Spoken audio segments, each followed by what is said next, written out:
Hello, everyone. How's it going? I apologize for slacking a little bit on my YouTube channel. The last review I made, I stated that I would be reviewing Space Jam 2 and Fear Street 1666. I did not review either of them due to a lack of time, and a bunch of new releases came out this weekend. So I decided to make another video where I will have a bunch of reviews into one video. So today I'm going to be reviewing 5 movies and something else, but we'll get to that when we get to that. Anyways, the reviews are not going to be long. They're going to be quick. And I'm going to timestamp every review on the comment section down below in case you just want to know about one movie or 2 movies, so on. So without any further ado, let's get this video started right away with our first review. The first review in this video is for the movie Pig. Pig stars Nicolas Cage and Alex Wolff. This movie is about a truffle hunter who lives in the Oregon wilderness, and one day his truffle pig gets stolen from him. So this hunter, he goes out to another city in Oregon, and he's forced to face his past while also trying to get his pig. I did not know anything about this movie prior to seeing it. The only thing I knew was that Nicolas Cage was in it, and that the Rotten Tomatoes website had a 98% rating for this film. A bunch of people that I know who've seen it have stated that it's a masterpiece or one of the absolute best movies of the year. So I was excited to see it because of those things. I have to be honest though, my thoughts on Pig consist of me being let down. I was not a fan of this movie. I thought this movie was uninteresting. It was very hard for me to get into it. And I think it's mediocre. I don't think it's a terrible film. I'll say this. I think Nicolas Cage is good in the movie. So is Alex Wolff. There was one restaurant scene that I liked a lot. And there's a couple of scenes in the third act that I was interested in. But the problem is that the plot is just not that interesting. There's a lack of compelling characters, and the story is just not that good to me. Also, this movie has this thing where they withheld so much information, and by the time you're questioning so many things, you just start to lose interest. It was so hard for me to get into it because I felt so detached from the characters and the story itself. I don't need every movie to be action-packed. I didn't go in expecting Nicolas Cage's John Wick. I didn't even see a trailer, so I went into it expecting whatever. The thing is that this movie just did not interest me. I'm sorry to say, I know a lot of people love this movie, consider it the best movie of the year. I am not on the same wavelength, though. I got to be honest. So I'm going to give Pig a 5 out of 10. It was a letdown for me. If you haven't seen it, I would recommend seeing it only because I seem to be in the vast minority when it comes to this film. But I got to be honest, it didn't work for me. So Pig gets a 5 out of 10. The next review is for Fear Street 1666. Fear Street 1666 is the third movie in the Fear Street trilogy. I reviewed part 1 and part 2 on my channel, so you guys can check those out whenever you want. Anyways, this movie takes place in 1666, where we focus on the character Sarah Fier. Sarah Fier is a witch who's been haunting the characters in the first movie in part 1 and part 2.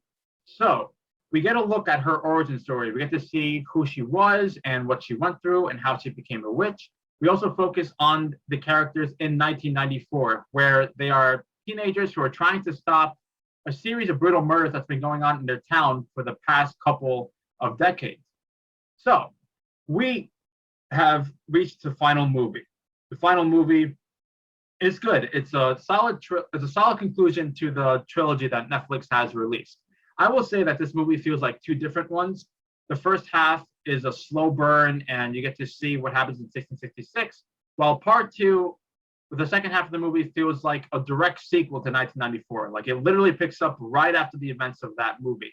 I preferred the second half over the first half. The first half was good, but it does drag a little bit. That being said, though, this is a fun movie. I definitely enjoyed it. I thought the acting was good. I thought the characters were likable. And I was definitely entertained by that second half. The second half in particular is a lot of fun. And there's a plot twist I did not see coming. I thought the plot twist was good. I thought it benefited the story and it made me engaged as a viewer. So I would recommend watching this trilogy on Netflix. I liked all the films. They're all good and they're all streaming on Netflix right now. So the trilogy, it's solid. I'm going to give Fear Street 1666 a 7 out of 10. I thought it was solid. I liked it. Good movie. The next review is Space Jam: A New Legacy. I was so excited for this movie. I grew up with the first one. The first one is a childhood favorite of mine. Is it a masterpiece? No, but I still have a blast with it. I rewatched it the week before I saw the new one, and I still think it holds up. I still have a lot of fun with it. So I was really excited for Space Jam: A New Legacy.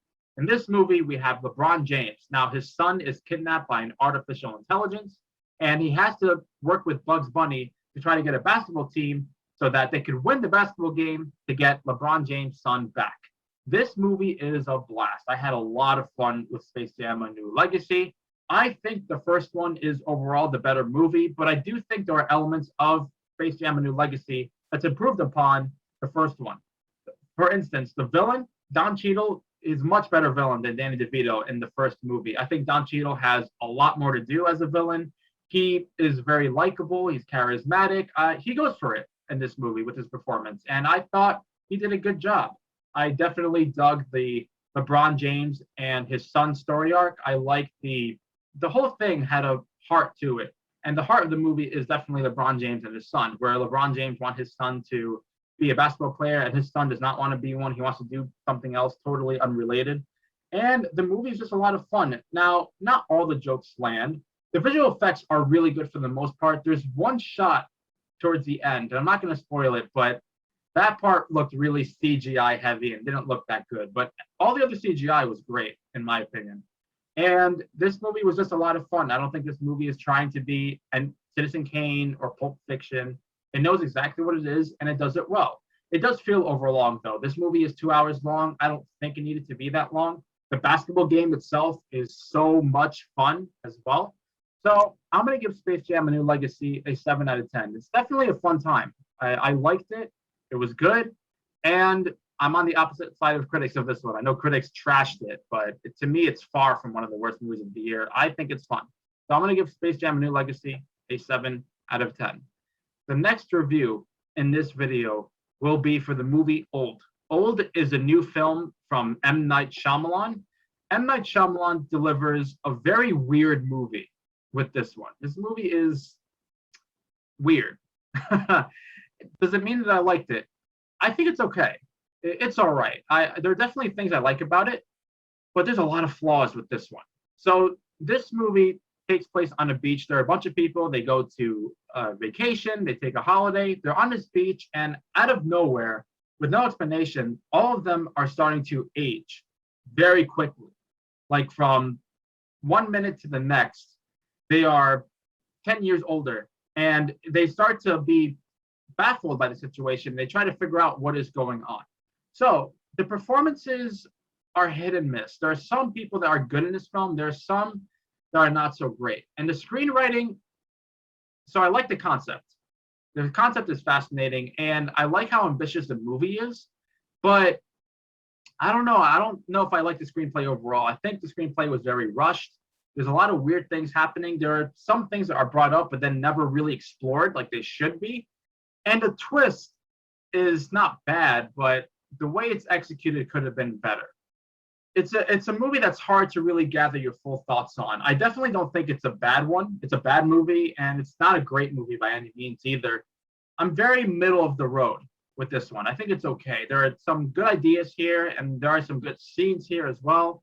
But there's also some things that are just weird and are just not very satisfying to me. I had a lot of questions in this movie, and I don't know if all the answers satisfied me, if I'm being honest.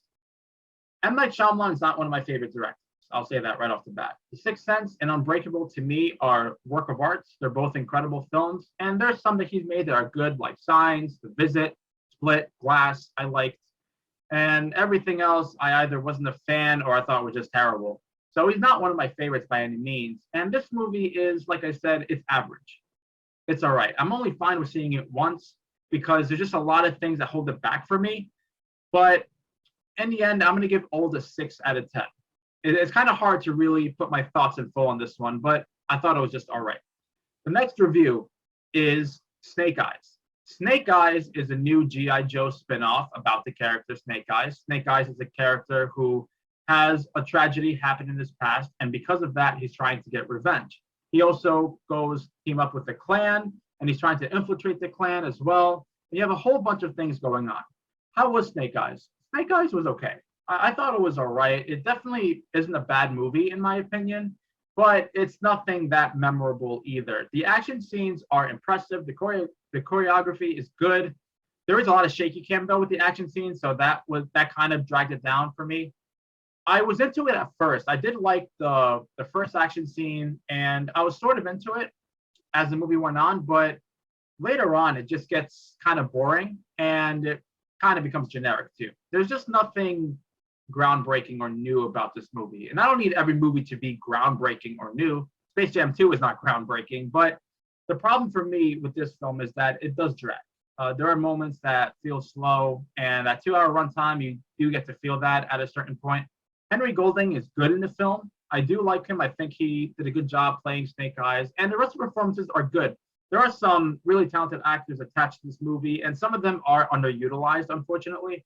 The third act is fun, but like I said, that pacing could have been tighter, and the story could have been a little bit better. So I'm going to give Snake Eyes a 6 out of 10. Definitely not the best action movie I've seen, or one of the best action movies of the year, let alone, but it's all right. Snake Eyes gets a 6 out of 10. The last review I'm going to do is not for a movie per se or for a TV show. It's for an event that I went to. This is my favorite thing that I've seen recently. So, the movie Dune, right? This movie comes out on October 22nd, and I got the chance to see an IMAX exclusive event of this movie. So, I saw the first 10 minutes of this film, an extended action scene, behind the scenes commentary from the actors, the director himself, and Hans Zimmer, as well as a new trailer, which is online now. Guys, I have to review this because it's just too good for me not to review it. This footage that I saw, everything was perfect. The first 10 minutes are amazing, absolutely incredible. The other action sequence in this movie was just fantastic.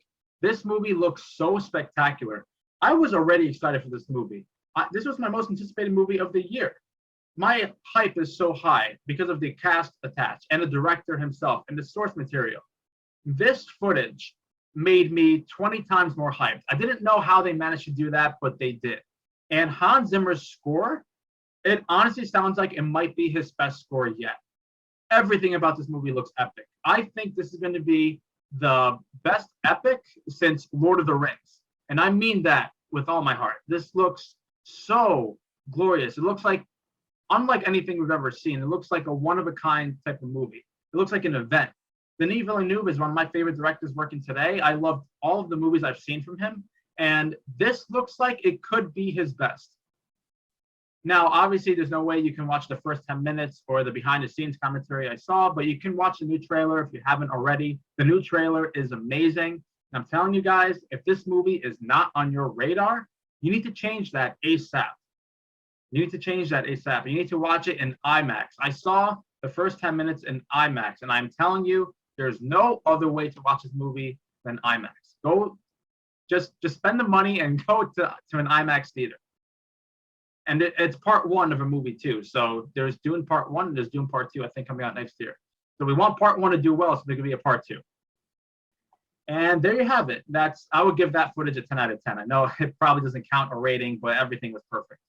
Anyway, those are my reviews for today. Thank you guys for watching this video. I hope you guys enjoyed it, and will take into consideration watching the movies or not that I reviewed today.